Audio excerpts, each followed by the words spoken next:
다 같이 국상기도와 찬양대를 앞세워서 하나님 품으로 나아가겠습니다. 성부 성자와 성령 영원토록 영광 받으소서. 백성끝까지는까지 또 귀양한 영광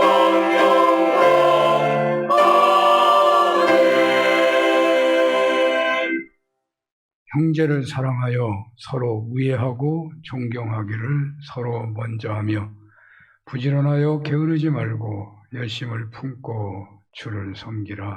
아멘. 사랑이 무한하시고 전능하신 여호와 하나님 아바 아버지시여, 감사와 찬양을 올려드립니다. 이 시간 사는교회 공동체가 하나님의 임재를 간절히 사모하며 부복하나이다. 한 사람 한 사람 만져주시고 기름을 부어주시고 새롭게 하여 주시고 치유하여 주시고 간절한 소원을 받아 주시옵소서. 예수님 이름으로 기도합니다. 아멘.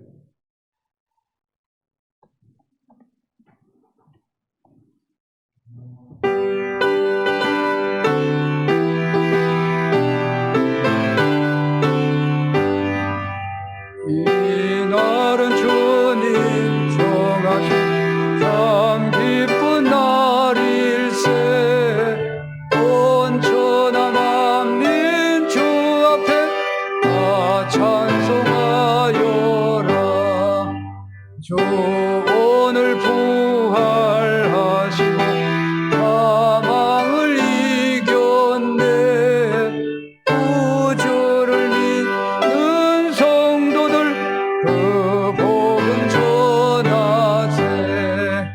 만왕의 왕인 예수께 호산나 부르세. 이날에 주가 오셔서 다 구원하시리. 큰 권능 가진 구세주 살 길을 주려고 온 세상 만민 가운데 주 함께 계시네. 이날에 모인 성도들 호산나 부르세. 저 하늘 좋은 천사도 다 화답하여라. 아멘.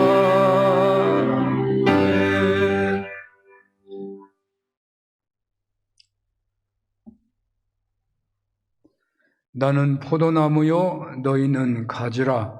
그가 내 안에 내가 그 안에 거하면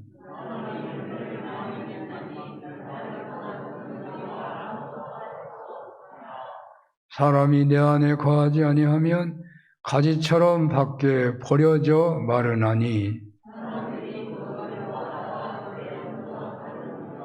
너희가 내 안에 거하고 내 말이 너희 안에 거하면 무엇이든지 원하는 대로 구하라. 너희가 열매를 많이 맺으면 내 아버지께서 영광을 받으실 것이요, 아버지께서 나를 사랑하신 것 같이 나도 너희를 사랑하였으니 내가 아버지의 계명을 지켜 그의 사랑 안에 거하는 것 같이 내가 이것을 너희에게 이름은 내 기쁨이 너희 안에 있어 너희 기쁨을 충만하게 하려 함이라. 아멘. 전능하사 천지를 만드신 하나님 아버지를 내가 믿사오며 그의 아들 우리 주 예수 그리스도를 믿사오니 이는 성령으로 잉태하사 동정녀 마리아에게 나시고 본디오 빌라도에게 고난을 받으사 십자가에 못 박혀 죽으시고 장사한 지 사흘 만에 죽은 자 가운데서 다시 살아나시며 하늘에 오르사 전능하신 하나님 우편에 앉아 계시다가 저리로서 산자와 죽은 자를 심판하러 오시리라. 성령을 믿사오며 거룩한 공예와 성도가 서로 교통하는 것과 죄를 사하여 주시는 것과 몸이 다시 사는 것과 영원히 사는 것을 믿사옵나이다. 아멘.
눈보다 더 이게 하옵소서.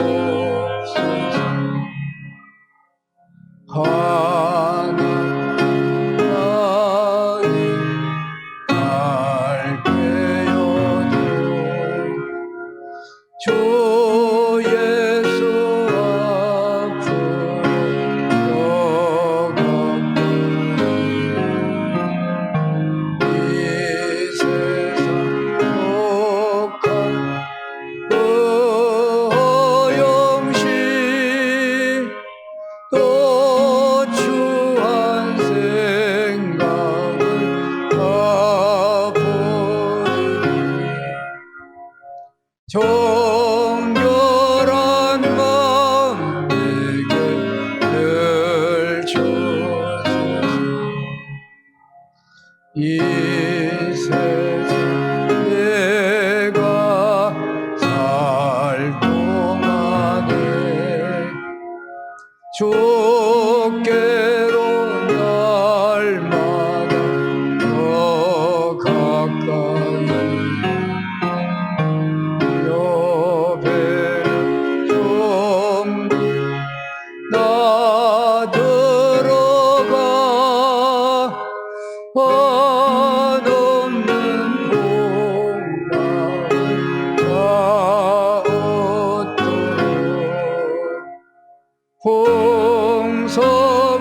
풍성하는 내를 주옵소서.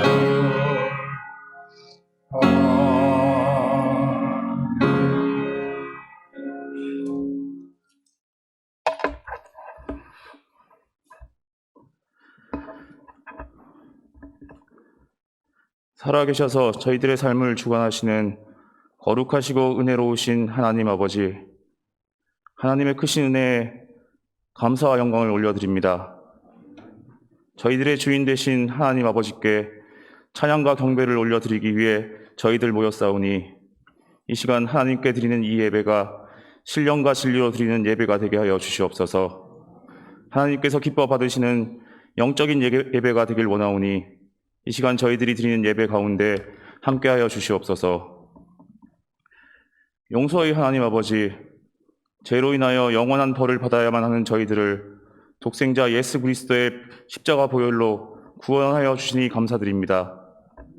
지난 한 주간 동안 각자의 욕심과 만족만을 위해 살아오던 저희들을 용서하여 주시고 저희의 영과 마음을 새롭게 변화시켜 주시옵소서.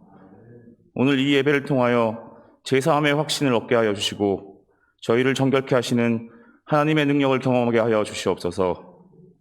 교회의 주인 되시는 하나님 아버지, 저희 산운교회의 창립주의를 한 주일 앞두고 있습니다.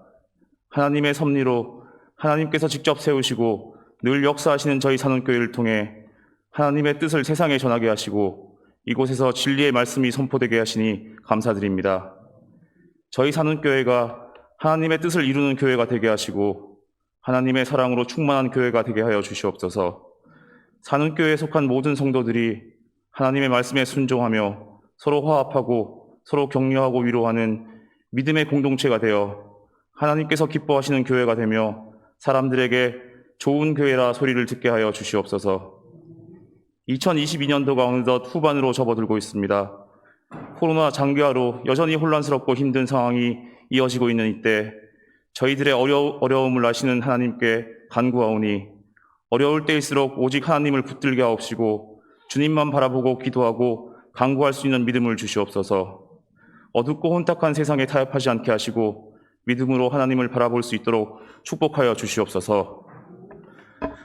늘 저희들을 도우시는 하나님 아버지, 내일부터 5층 소예배실과 교회학교 사택의 공사가 예정되어 있습니다. 교회 공사가 원래의 계획대로 안정적으로 진행되게 하시고 잘 마무리될 수 있도록 도와주시옵소서. 교회 공사를 위해 업체와 협의하고 공사를 추진하는 장로님들과 귀한 손길들 위해 함께 하셔서 축복하시고 힘을 더하여 주시옵소서. 건강, 물질, 믿음, 여러 가지 어려움에 처한 성도들에게 용기를 내려주셔서 하나님의 크신 능력과 사랑을 신뢰하면서 살아갈 수 있도록 하시고 항상 하나님의 손을 붙드는 삶을 살도록 인도하여 주시옵소서. 저희 산운교회와 산운교회의 모든 성도들이 하나님과 함께 동행하면서 주어진 문제들을 하나씩 해결해낼 수 있도록 힘과 용기를 허락하여 주시옵소서. 말씀을 통하여 역사하시는 하나님 아버지, 목사님을 통하여 오늘 저희들에게 선포해 주신 말씀을 잘 듣고 깨닫게 하시며 주님의 말씀을 통하여 하나님의 선하시고 온전하신 뜻을 알 수 있도록 지혜를 부어 주시옵소서. 말씀을 통하여 저희를 향하신 하나님의 뜻을 분별하게 하시고 말씀 속에 역사하시는 하나님의 권능과 은혜를 경험하는 예배의 자리가 되도록 축복하여 주시옵소서. 이 시간 말씀을 전하시는 목사님과 함께 하시고 영육간의 강건함을 허락하셔서 말씀을 전하실 때 큰 능력으로 은혜가 가득한 시간이 되게 하여 주시옵소서. 이 시간도 예배를 위하여 보이지 않게 교회의 곳곳에서 헌신과 봉사를 아끼지 않는 일꾼들을 기억하시고 이들의 수고로 말미암아 더욱 은혜롭고 주님의 영광이 드러나는 예배가 되게 하여 주시옵소서. 은혜의 찬양으로 하나님께 영광 드리는 시온 찬양대의 찬양을 받으시고 듣는 성도들에게도 은혜의 시간이 되게 하여 주시옵소서. 오늘 저희들이 정성으로 드리는 이 예배를 기쁘게 받아주실 줄 믿사오며 거룩하신 예수님의 이름으로 기도드립니다. 아멘.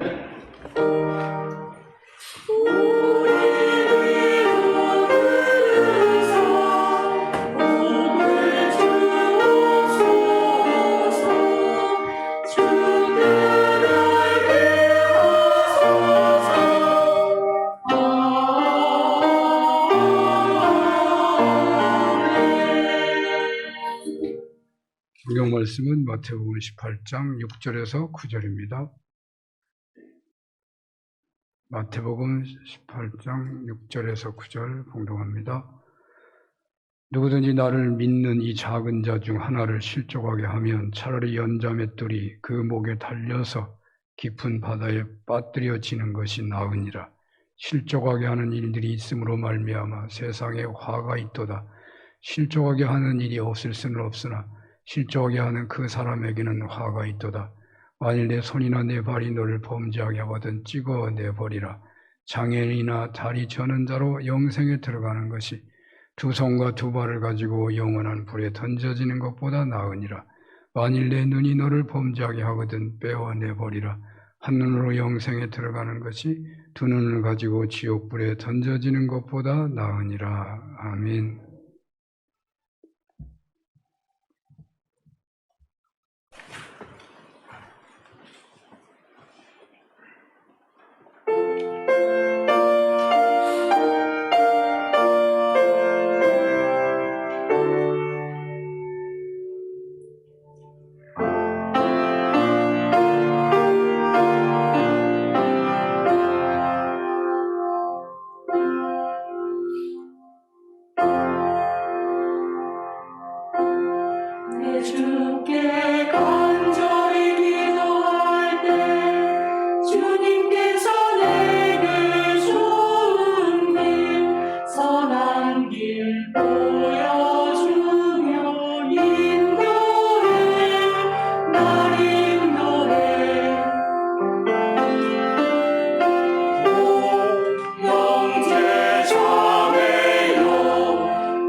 귀한 찬양을 받아주시는 줄로 믿습니다.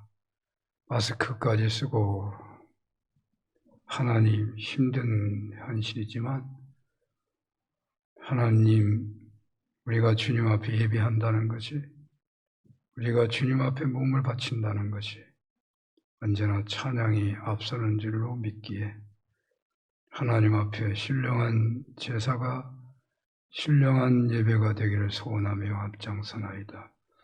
하나님 아버지 더 많은 사람들이 기쁨으로 찬양할 수 있는 은혜를 베풀어 주옵소서. 예수님 이름으로 기도합니다. 아멘. 마태복음 18장 6절에서 9절 실족하게 하지 말라 라는 제목으로 주님의 말씀을 증언하겠습니다. 먼저 질문을 해볼까 하는데요.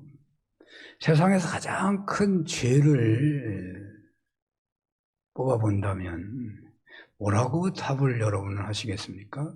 제일 무섭고 제일 심각하고 그런 죄가 뭘까요? 보통 아마 사람을 죽이는 죄라고 말을 하겠죠. 사람을 죽이는 것. 또 즉각적으로 죽이지는 않는다 하더라도 점차로 죽게 한다고 한다면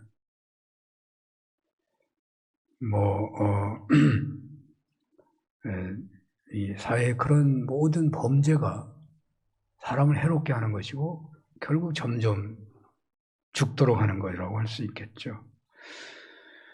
그래서 식품 관련 범죄, 저는 식품 관련 범죄가 이렇게 화가 나더라고요. 이게 큰 죄인지 아닌지는 잘 모르지만 먹는 것 갖고 죄를 져. 자기는 안 먹나. 아유. 또 인신매매, 철없는 청소년들을 끌어들여서 하는 범죄, 인간의 관계를 파괴하는 그런 모든 죄가 아마 흉악한 죄겠죠. 그런데 여기서 더 무거운 죄를 좀 생각해 본다면 그것은 사람을 불의한 방법으로 죽이는데 잔인하게 죽이는데 이 숫자가 더 많아지면 더 강한 죄겠죠. 히틀러나 혹은 레닌 같은 사람들 수백만 수천만을 죽여버린 이 전쟁 범죄, 사상 범죄는 정말 무서운 죄라고 생각됩니다. 여기서 끝날까요? 여기서 한 걸음 들어간다면 어떤 죄가 있을까요? 사람을 죽이는 것인데 기독교 교리로 친다면 몸만 죽이는 것이 아니라 영혼까지 죽이는 죄를 생각해 볼 수 있겠죠. 그래서 성령을 해방하는 죄는 용서받지 못한다. 왜 그래요? 영혼을 죽이기 때문에. 영혼과 몸을 죽이기 때문에. 사람들을 감동시켜 주셔서 주님을 영접하도록 역사하시는 성령을 회방해버리면 결국 그 사람이 구원받지 못하고 영원히 죽게 되는 결과를 낳기 때문에 성령 해방죄가 용서받지 못한 죄, 무서운 죄죠. 그런데 앞에서 살펴본 죄의 경중과는 달리 사소한 문제 같은데 세상에서 이것보다 더 무거운 죄가 있을까 하는 그런 무서운 죄가 오늘 성경에 나오는 것 같아요. 세상에 죄도 아닌 것 같은데 정말 세상에서 가장 무거운 죄, 무서운 죄라고 할 만한 죄가 오늘 성경에 나오고 있다고요. 사소하기 때문에 누구나 범하기 쉬운 죄, 그러나 그 죄의 형벌이 너무너무 심각해서 이보다 더 큰 죄가 있을까 할 만한 죄, 그게 오늘 성경에 나오고 있어요. 노벨 문학상을 받은 토마스 만을 대부분 아시는데 선택된 인간이라는 책이 있어요. 그 작품에는 불륜에 대한 얘기가 나와요. 한 군주가 아기를 낳았는데 쌍둥이를 낳아요. 너무너무 잘나고 뛰어나게 낳았는데 쌍둥이인데 남자 여자 쌍둥이야. 이 남자아이도 그렇고 여자아이도 이게 커가면서 사람들을 이렇게 보는데 자기 마음에 차는 사람이 아무도 없대. 결국 둘이 좋아해가지고 근친상간이 벌어져서 아기를 낳아버려요. 이게 아기를 낳지 않고 죽어야 되느냐, 뭐 죽여야 되느냐 별 생각을 하다가 결국 고민만 할 게 아니라 낳고 보자. 낳은 다음에 생각해 보자고 낳았어요. 낳았는데 뭐 어떻게 해야 될 방법이 없잖아요. 요즘에는 좀 이런 윤리가 맞지 않겠죠. 불륜으로 태어난 아기라고 죽이면 살인죄잖아요. 고대에는 죽이는 거죠. 고대는 아니네요. 옛날에는 죽이는 거잖아요. 근데 부모가 아기를 직접 죽일 수는 없고 죄의 결과로 태어났으니까 죽이기는 해야 되는데 그래서 직접 죽이지 않고 죽이는 방법을 선택하는데 그게 뭐예요? 바다에 던지는 거예요. 바다에 그냥 던지면 바로 죽으니까 조그마한 이렇게 모세처럼 뭐 이렇게 광줄 같은 거 해가지고 띄워서 보내는 거죠. 바다에 던져졌다는 것은요, 사형이 집행된 겁니다.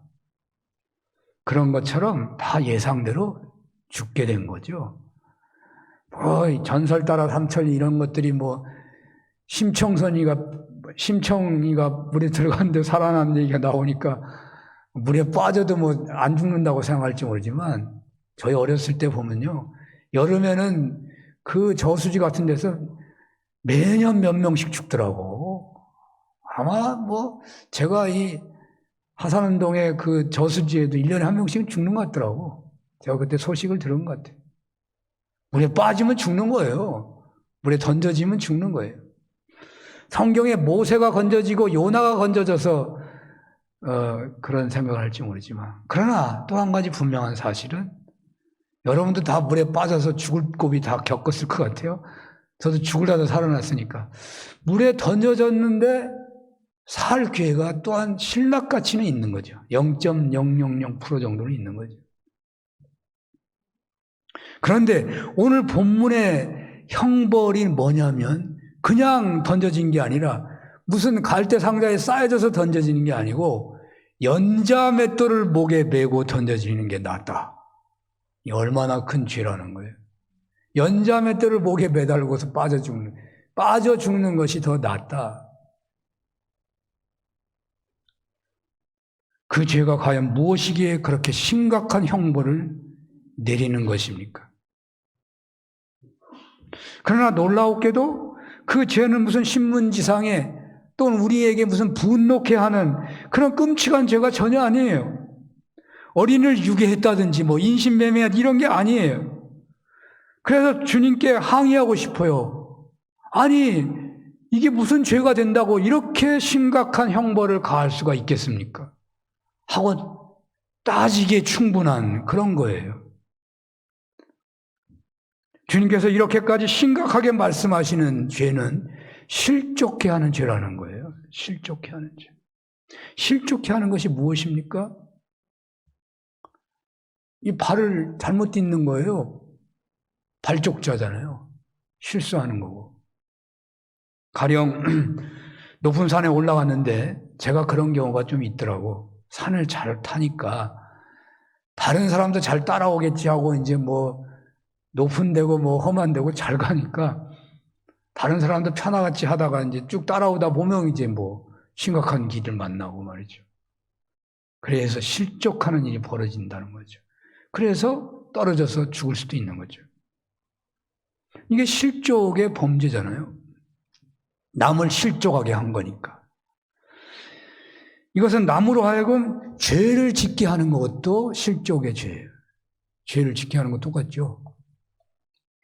실족해서 상처를 입거나 죽게 되는 것도 그렇지만 그 영혼이 죽는 것도 실족의 죄죠.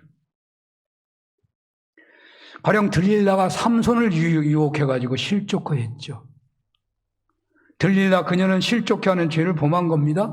바리새인들과 서기관들이 왜 그렇게 심각한 주님께서 입에 담기 어려울 만한 독사의 새끼들아 뭐 이렇게 막 욕을 할 정도로 그 욕이라고 봐야 되지 않을까? 요즘에 욕 문제가 심각해졌는데, 욕 그런 말이 많죠. 예수님이 입에 달아가지고 나온 얘기가 아니잖아요. 할 수 없는, 책망하지 않으면 안 되는 거기 때문에. 바리새인들과 서기관, 왜 그래요? 바리새인들과 서기관들의 외식과 그들의 약한 백성들을 정죄하는 것 때문에 정작 주님을 만나고 주님을 믿고 따라야 할 그들을 가로막아 버리니까, 그들을 구원받지 못하게, 그들을 실족해 하기 때문에 주님이 그렇게 심각하게 책망하신 거 아니에요?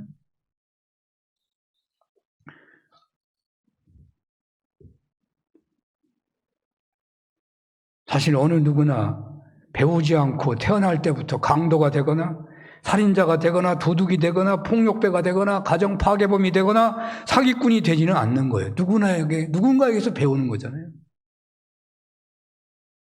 누군가에게 영향을 받는 거잖아요. 바로 이렇게 실족해 한다고 하는 거예요.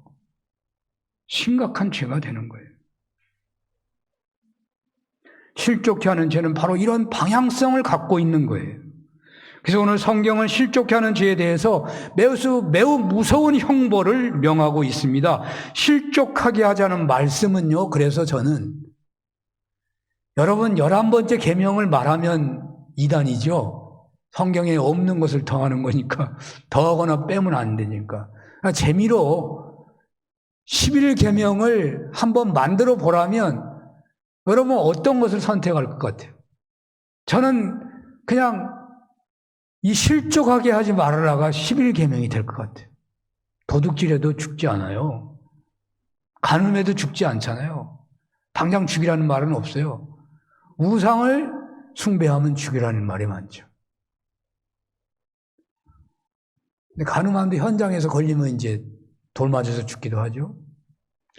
근데 실족해 하면 어떻게 한다고요? 연자맷돌을 메고 물에 던져지는 형벌이에요. 이보다 더 심각한 죄가 어디 있겠어요? 그러니까 저는 11계명쯤 될 것 같아요. 11계명.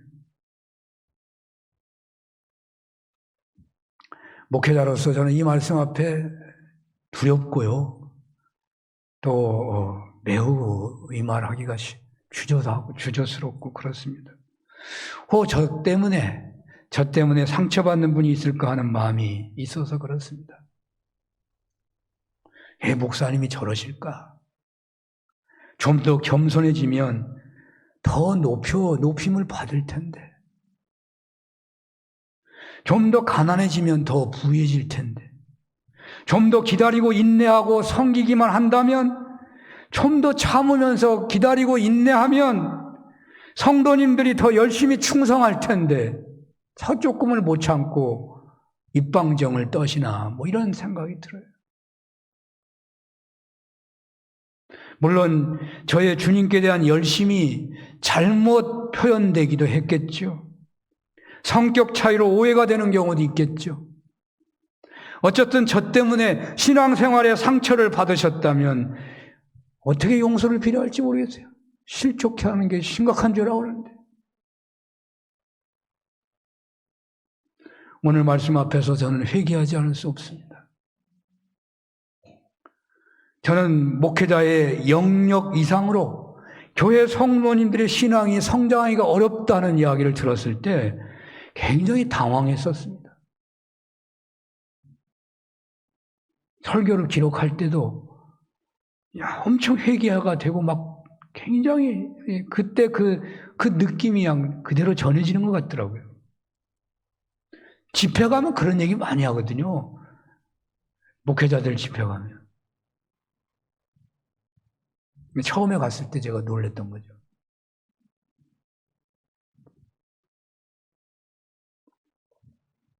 교회 공동체에서는 다 나름대로의 영성과 은사가 다른 것이지 어떻게 교회 성도님들은 목회자의 수준 정도까지만 자라가는 것이라고 할 수 있겠느냐? 얼마든지 반론이 되더라고요. 말도 안 되는 얘기를 하고 있다고. 교회 공동체 목회자보다 학문적으로 얼마든지 차원 높은 신자가 있을 수 있습니다. 성경 지식도 기도의 능력도 높을 수 있습니다. 신유의 은사도 각종 은사도 나타날 수 있는 것입니다. 틀리지 않잖아요. 목회자의 지도력보다 더 탁월한 그런 리더십도 있을 수 있을 것입니다. 하지만 분명한 것은 담임 목회자의 영역이, 영성이, 그 신앙의 능력이 성장하지 못한다면 전체 성도님들에게는 나쁜 영향을 줄 수밖에 없다는 것은 사실이라는 거예요. 사실이에요. 교회 부흥과 성도님들의 가정이 다 인과기도되고 심령의 부흥을 이루는 것에 대한 가장 큰 책임은 목회자에게 있는 것이죠. 제가 성령님께 온전히 사로잡혀야 하는데, 그래서 주님을 닮는 섬김의 수준을, 그 영성을 지속적으로 키워가야 하는데 잘 되지 못하여 얼마나 안타깝고 회개가 되고 새벽마다 기도하게 되는지 모릅니다. 목회사역 은퇴가 다가오기 때문에 이따금 과연 나는 후회 없는 목회사역을 해야 하는가 돌아보는 때가 있곤 하는데요. 그때마다 부끄러운 것이 너무 많아요. 자랑스러운 건 별로 없고. 교회 공동체의 성도님들의 믿음이 더욱 성장해야 하는데 오히려 그 믿음 생활에 방해되는 목회를 하고 있다면 어찌해야 하는 것입니까? 요즘에는 그런 생각이 너무 많이 들어요. 왜 이렇게 기도하는 사람이 없을까? 왜 이렇게 예배 드리는 사람이 없을까? 수요 예배에 1~2명밖에 안 앉아 있질 않아요. 새벽 기도에 1명 나올 때도 있어요. 내가 목회를 어떻게 해서 이런가? 여러분들의 복된 신앙생활에 디딤돌이 돼야 되는데 내가 걸림돌이 되고 있는 건 아닌가? 오늘 실족해하지 말라는 주님 말씀 앞에 저는 이 생각을 피할 수가 없습니다. 어떻게 하면 실족해야 하는 수렁에서 벗어날 수 있는 것입니까? 잘하는 것 같다가도 어느 순간에 실수하기가 쉽더라고요. 그럼 바로 회개한다고 하지만 말이죠. 어떤 것이고 수월하게 성취되는 왕도는 없겠지만 좋은 방법 뭐가 없을까요? 어찌하면 결단하고 기도한 대로 계속해서 살아갈 수 있을까요? 진정한 변화는 잘못된 행동을 멈추거나 포기한다고 결단하는 것으로 충분하지 않는 것 같습니다. 내가 결단했다고, 내가 담배를 끊었다고, 내가 술을 끊었다고, 내가 욕하는 말을 끊었다고, 나는 이제 욕 안 해. 요즘 욕 때문에 난리 났잖아요. 그런 결심을 안 했겠어요? 그리고 실제로 안 했겠죠. 한 달이고 2달이고 안 했을 거예요. 그러나 계속 안 하게 되냐 말이에요. 어떻게 해야 되는가? 그것에 대한 어떤 자주 쓰는 성경이에요. 그것에 대한 어떤 진리 같은 최고로 가장 인용되는 성경 구절이 하나 있죠. 에베소서 4장 28절이에요. 한번 볼까요? 많이 봤겠습니다만. 도둑질하는 자는 다시 도둑질하지 말고 돌이켜 가난한 자에게 구제할 수 있도록 자기 손으로 수고하여 선한 일을 하라. 아멘. 도둑질하는 자가 손을 끊기만 하면 이제 도둑질하지 않나요? 하루 이틀, 한 달, 2달, 1년, 2년 혹시 안 할지 몰라요. 우리 대도 조세영 알잖아요. 뭐 돈 많은 사람만 훔쳐가고 무슨 장령자 무슨 어떤 사람은 도둑 맞았는데도 신고도 안 하고 뭐 너무 귀한 거라. 그 사람이 목사 됐다고 그러더라고. 인터넷 뒤져봤더니. 지금은 잡범이 됐잖아요. 그 사람만 특별할 수도 있을지 모르지만 말이죠.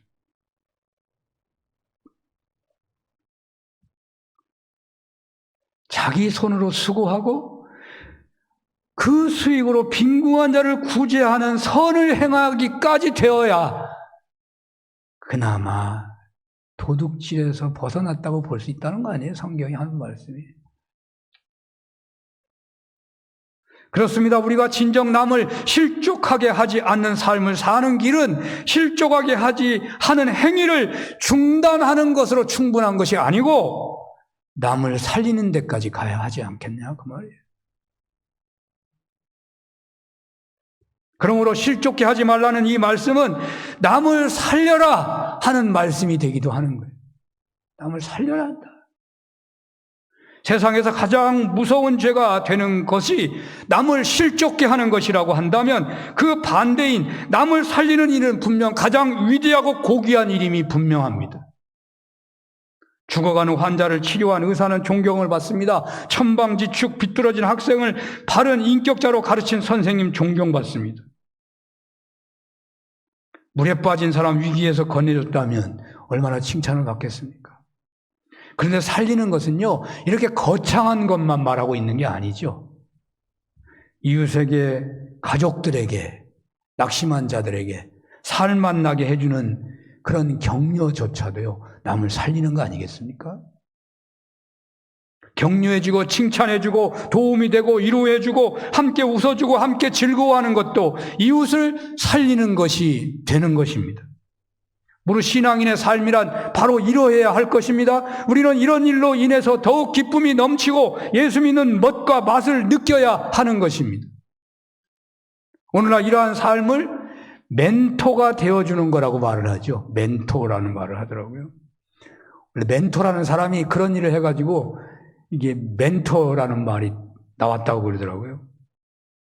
우리는 신앙인들이니까 무슨 세상적 멘토만이 아니라 신앙 멘토가 되어지면 좋겠죠. 그러니까 오늘 실족하게 하지 말라는 말씀을 현대적으로 그리고 확대 해석한다면 신앙적으로 멘토하는 삶을 살라는 말이에요. 미국의 달라스 신학교가 꽤 유명하다 그래요. 보수적인 신학교에서는 유명하더라고요. 옛날에 이중표 목사님이 자기 제자는 반드시 달라스 신학교 보내겠다고 그러더라고요. 보수적인 신학교긴 해요. 근데 그 신학교에 하워드 핸드릭스라는 교수님이 계신데 이분이 세계에서 가장 유명한 멘토링 학자예요. 그래서 이 사람 때문에 많은 사람이 사람을 살리는 지도자가 됐다는 거예요. 그럼 왜 이런 사람이 됐느냐? 이 사람이요, 태어날 때 엄마 아빠가 결혼하고 이제 알콩달콩 살았는데 얼마 안 돼가지고 엄마 아빠가 이혼했어. 이혼한 상태에서 태어났어요. 핸드릭스가. 그냥 얼마나 불행하게 태어난 거예요. 그 이혼한다고 하는 것은 얼마나 그 속이 끓이고 막 싸우고 막 애기 낳으려면 좀 욕도 하지 말고 나쁜 생각도 하지 말고 그냥 걸어갈 때도 조심하고 거기서 애기가 나와야 되는데 치고받고 싸우고 죽이니 살리니 하고 그러다가 애기가 나왔으니 태어나가지고도 누가 먹여 살려? 고아처럼 살고. 초등학교 6학년 때까지요, 구제불능 낙인, 문제아로 낙인 찍힌 악한 악동이었다고 합니다. 근데 6학년 때 교회학교 선생님, 월트라고 하는 주일학교 선생님이 그 아이를 맡으면서부터 담임 선생님도 굉장히 훌륭했다고 그래요. 그들의 격려와 관심이 기울어진 그런 도움 아래서 그냥 이 아이가 그냥 급전직하 변화가 돼버린 거예요. 그리고 달라스 신학교 교수가 됐으니까 그러니까 자기가 생각해보지 않겠어요? 내가 저 사창가굴에 혹은 그 암흑가 슬럼가에 지금 사람 죽이고 도망다니는 그런 인생이 됐을 텐데, 불이 보듯이 뻔한 인생이 됐을 텐데 자기가 사람을 살리는 그 유명한 신학교 교수가 됐으니 얼마나 감사하고 놀라운 일이에요. 그래서 그냥 계속 멘토에 대한 책을 세계에서 가장 많이 낸 최고 권위자입니다. 어떤 사람은 멘토링의 사도다 그렇게 말할 정도로 얘기해요. 그도 그렇게 되는 이유 중에 하나는 달라스 신학교의 총장을 지금도 하는가? 아마 은퇴했겠죠. 총장을 오래 하셨던 찰스 스윈들이라는 분이 계신데 이분이 훌륭하게 된 것이, 탁월한 영성 지도자가 된 것이 이 핸드릭스의 멘토 때문이었다고 말을 합니다. 아유, 그건 다 잘 알려진 얘기더라고요. 제가 로이드 존슨을 존중하고 그 설교에 영향을 많이 받았다고 그랬는데, 그 다음에 영향받은 사람을 친다면 저는 찰스 스윈들이에요. 찰스 스윈들이 한국교회 목회자들이 많은 영향을 받았어요. 세계 수많은 교회 지도자들이 영향을 받았어요. 그런 사람이 바로 핸드릭스의 영향을 받았다니까요. 남을 살리는 삶이야말로 얼마나 고귀한 일인지 모릅니다. 그러나 안타깝게도 우리는 남을 살리기보다는 상처 주기가 쉬운 존재예요. 어린아이 보세요. 좋은 말을 빨리 배워요? 욕을 빨리 배워요? 욕은 얼마나 잘 배우는지 몰라. 안 잊어버려. 외국 사람들도 외국 노동자 집 하면요, 그 사람들이 하는 말은 욕만 해. 욕만 해. 욕이 뭔지 모르고 하는 거죠. 욕이 뭔지 무슨 말인지 모르고. 어떤 아이는 부모에게 상처받아서 집을 나가기도 합니다. 대부분의 청소년들의 아마 탈선은 부모들이 실족했다고 봐야 되지 않겠어요? 아니면 어른들이 실족해 한 거죠. 어떤 분들 중에는 우리 자신 때문에 그것이 오해였던지 간에 그 사람의 잘못이라고도 할 수 있겠지만 나 때문에 교회 안 나오는 누군가가 있을 수 있어요. 저는 그런 사람이 있다고 생각해요. 나 때문에 교회 안 나오는 사람이 있을 것 같아요. 그게 오해였든 그 사람이 잘못됐든지 간에. 왜 제가 이런 얘기를 하냐면요, 어떤 예수 잘 믿는 분이 계신데 그분의 소원은 자기 식구들이 다 예수 믿는 게 소원이에요. 그러니 그 막 천내단을 쌓고 막 그냥 막 새벽마다 부르짖어 철야로 기도하는데요. 저도 안타까워가지고 그 가족 중에 누구를 만났는데 그 가족 중에 그 사람이 저한테 뭐라고 하는지 아세요? 그 어머니 때문에 내가 교회 안 다닌다. 그 말이 얼마나 충격이었는지 몰라요. 여러분 가정에 온 식구들이 다 예수 믿기를 원하지요. 그런데 왜 예수 안 믿는 이유를 아시겠어요? 아무도 모르죠. 그러나 그 많은 이유 중에 하나는 바로 자신 때문에 가족의 누군가가 교회를 안 나온다는 걸 알아야 돼요. 알아야 돼요.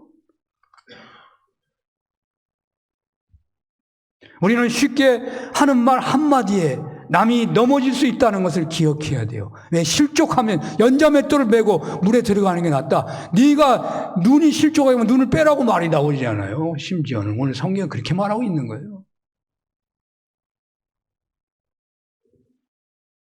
특히 남을 실족하게 한다, 할 수 있다는 것을 명심하고 우리의 신앙의 방향은 정말 실족하게 안아야지 하는 것 좋습니다. 그러나 그렇게 하다가 또 넘어지니까 아니 나는 그 사람을 살려야지 하는 쪽으로 해보라는 거예요. 살려보자 말이죠. 살려보자. 살리는 쪽으로 가자 그 말이에요. 제가 목회하면서 재직 훈련하는 그런 강사 초빙을 받아가지고 그때는 뭐 어떻게 할지 모르니까 그냥 막 아는 대로 하기도 그렇고 해서 책을 봤는데 프로렌시스 니토아가 쓴 인간관계 쉬워지는 책이 있더라고요. 재직들은 관계를 잘해야 되니까 그 책을 이제 읽어봤어요. 읽어봤더니 그 리토아가 하는 말을 보니까요. 사람들은요, 그러니까 자기가 잘하는 것은 남을 상처 주지 않는 거라고 생각하는데요. 근데 내가 잘하는 것, 모두가 칭찬할 만한 그런 잘하는 것도 남을 상처 줄 수 있다는 거예요. 일을 잘하니까 누구한테나 다 뭐 교회 와서 일 잘하면 다 칭찬할 것 같지만 그 잘하는 사람은요, 일 못하는 사람에게 부담이 된대요. 그러니까 잘하는 사람이 일 못한다고 누구한테 말 한마디 하는 순간에 그 사람은 상처받는 거예요. 일 못하는 것도 억울해 죽겠는데 누구한테 그런 말을 듣는 순간에요, 그냥 상처가 되는 거예요. 일 잘하는 사람은 정말 겸손해져야 돼요. 정말 조심해야 돼요, 오히려.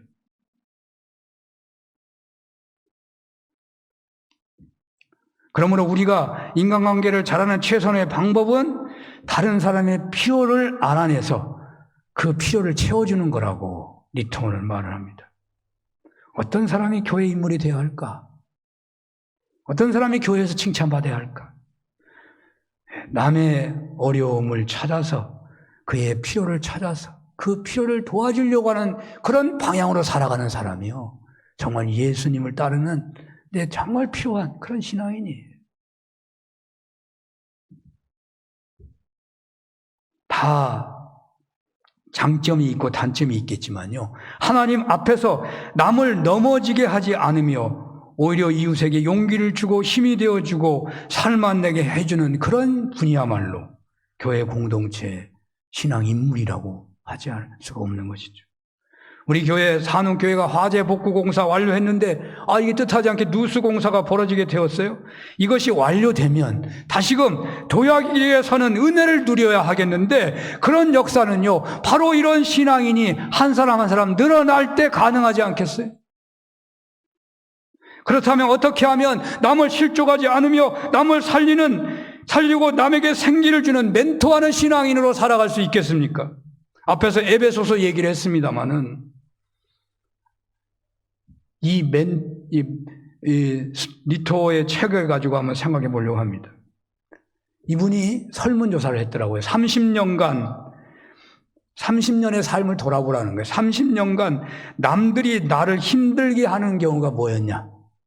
30년을 돌아볼 때 네 자신이 남을 힘들게 한 것이 무엇이었느냐? 그걸 조사하게 했어요. 그 사람이 그 결과를 봤더니 거의 대부분의 사람이 나는 남을 힘들게 하는 경우가 별로 없었어. 다른 사람이 나를 너무너무 힘들게 했어. 그런 것이 대부분이래요.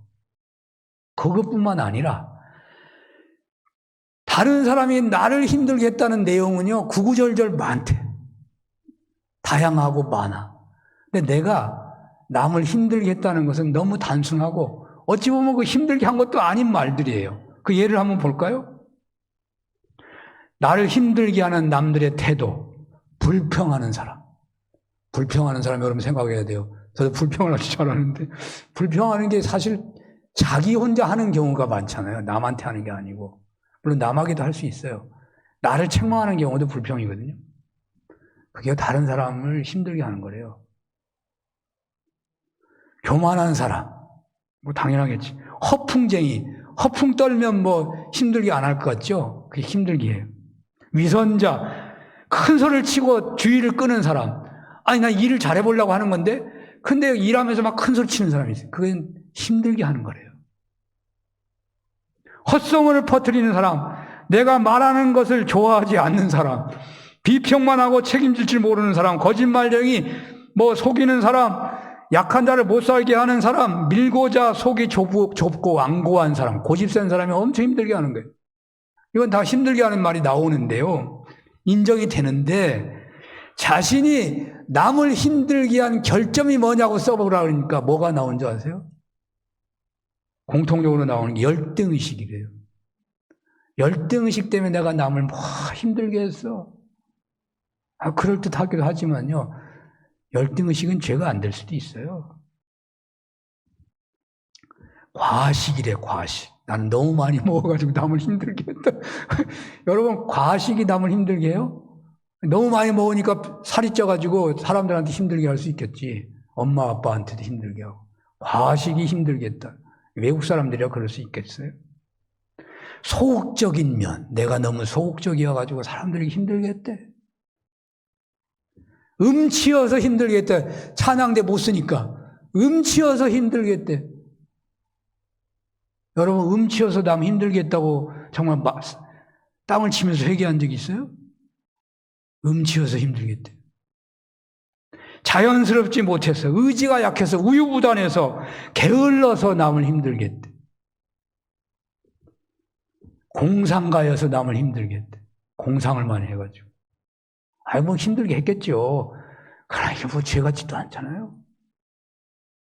그렇습니다. 사람들은 자신에게 걸림돌이 되는 사람들은 많았고 그 내용도 다양합니다. 자신이 남에게 걸림돌이 되는 경우는 없는 것처럼 생각하고 내용상 걸림돌이 되지 않는 것을 그러니까 내가 남을 걸리게 한 것은 거의 없고 내용도요 그 걸림돌이 될 것 같지도 않은 것을 생각하고 있다니까요. 대부분이 다 그렇다는 거예요. 여러분이나 저나 똑같다 그런 거예요. 그러므로 우리 신앙인들이 진정 남을 살리는 신앙 멘토가 되고자 한다면 먼저 자신의 태도에 상대방을 실족하게 할 수 있는 것이 많다는 것을 생각하고 말씀에 따라 신중한 행동을 해야 한다는 말이에요. 그리고 적극적으로 상대의 필요를 자꾸 살펴야 돼요. 저 사람의 필요가 뭘까? 저 사람 내가 뭘 도와줄까 말이에요. 기쁜 마음으로 그 사람의 필요를 채워주는 섬기는 삶으로 상대방을 살리고자 힘쓰라는 거예요. 힘쓰라는 거예요. 그게 예수님 닮는 거 아니에요? 어떻게 해야 되게? 예수님을 바라보고 예수님은 모든 인류의 종이 됐어요. 모든 인류를 살리기 위해서 십자가를 지으면서 섬기신 분이에요. 종됨과 섬김이 우리에게 그리스도를 생각만 해도 기뻐하니까 불평하지 않게 돼요. 우리가 남을 살리고자 하는 마음이 생기지 않겠어요? 우리 교회 공동체에 이런 은혜가, 여러분들의 가정에 이런 은혜가, 여러분들이 만나는 사이의 모든 사람들과의 관계에 이런 은혜가 있으시기를 축원합니다. 기도하겠습니다. 하나님 아버지, 실족하게 하는 자가 아니라 하나님 남을 살리는 자가 되기를 소원합니다. 은혜 베풀어 주시옵소서. 예수님 이름으로 기도합니다. 아멘.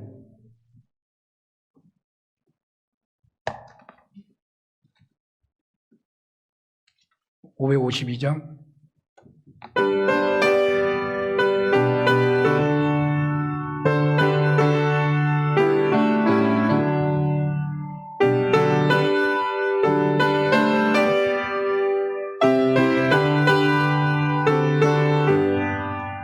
아침 해가 돋을 때 만물 신선하여라. 나도 세상 지낼 때 햇빛 되게 하소서. 주여 나를 도우사 세월 허송 않고서 어두운 세상 지낼 때 햇빛 되게 하소서. 새로운 광음을 보람 있게 보내고 주의 일을 행할 때에 햇빛 되게 하소서. 주여 나를 도우사 세월 허송 않고서 어두운 세상 지낼 때 햇빛 되게 하소서. 한 번 가면 안 오는 빠른 광음 지날 때 귀한 시간 바쳐서 햇빛 되게 하소서. 주여 나를 도우사 세월 허송 않고서 어두운 세상 지낼 때 햇빛 되게 하소서. 밤낮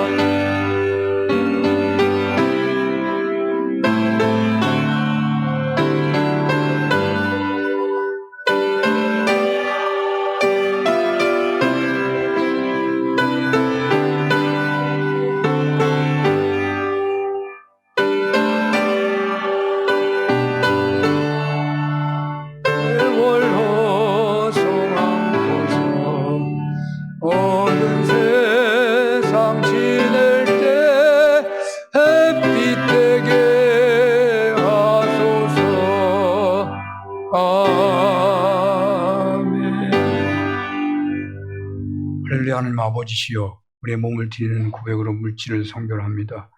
11조를 드려오니 받아주시고 나머지 화합을 주의 권능의 손으로 친히 경영하여 주시옵소서. 감사의 정성을 받으시고 하나님 삶 속에 감사의 열매가 풍성케 하여 주옵소서.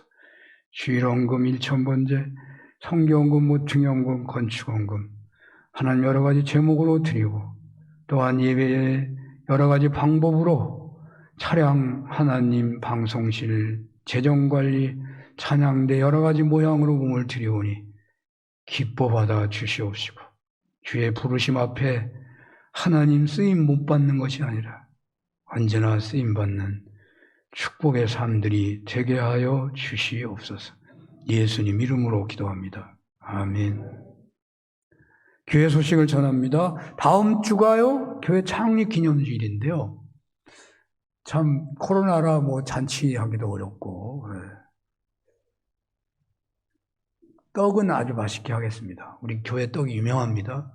맛있는 떡을 드리고, 그리고 특별 기도를 좀 해봤으면 좋겠어요. 광고는 내지 않았는데 교회를 위해서 오늘 내일부터는 여기서 새벽 기도 해야 돼요. 저기 헐어버리니까 특별 기도, 또 인터넷으로 특별 기도 많이 좀 참여하시면 좋겠습니다. 창립 46주년인가요? 그리고 야외 어르신들 야외 친교회 특별 기념을 생각하면서 10월 달에 하겠습니다. 그러니까 여러분들 모두가 다 야외 행사 함께하는 기회가 됐으면 좋겠습니다. 누수공사 내일부터 시작하는데요. 많이 불편할 수 있습니다. 특히 교회 학교가 불편합니다.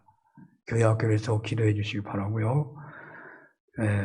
또 사택이 다 내려와 버렸으니까 주방이 좀 어수선할 수 있습니다. 근데 그 5층에 방들을 2개인가를 파지 않기로 해가지고 그쪽으로 짐을 다 몰아넣었더니 짐이 내려온 게 별로 없어요. 그래서 식사할 수 있겠더라고요. 그러니까 오늘 식사할 수 있습니다. 그러니까 같이 좀 그러나 불편한 거 인내하면서 오히려 그것 때문에 더 기도하시는 기회가 됐으면 좋겠습니다. 말씀의 삶 10월호 나왔습니다. 활용해 주시기 바라고, 당회를 아마 이 본당에서 해야 될 것 같아요. 어디 할 데가 아무리 생각해도 없네요. 본당에서 아니면 유아실에서 우리 당회에 모이도록 하겠습니다. 아프신 분들 위해서 기도해 주시고, 군복무 자녀들 기도해 주시고, 김익원 권복자 목사님 가정 이사를 하신다고 그래요. 아마 실버타운으로 가시는 것 같아요. 이렇게 섬기실 수가 없으니까 요양병원에 계시고 또 실버타운으로 가시고 아마 그러신다고 그러는데 기도해 주시면 감사하겠습니다. 다 같이 일어나시겠습니다.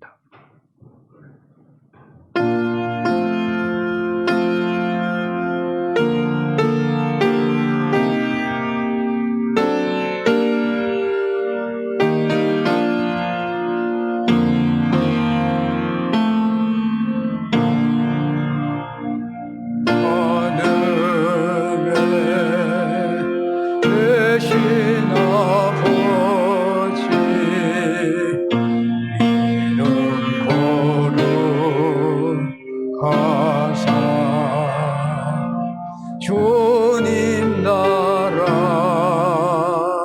임하시고 뜻이 이루어지다.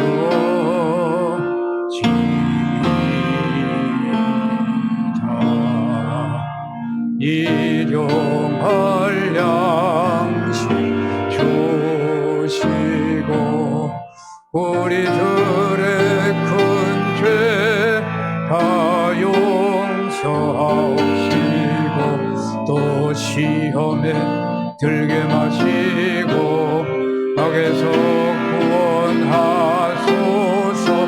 대개 주의 나라 주의 권세 주의 영광 영원히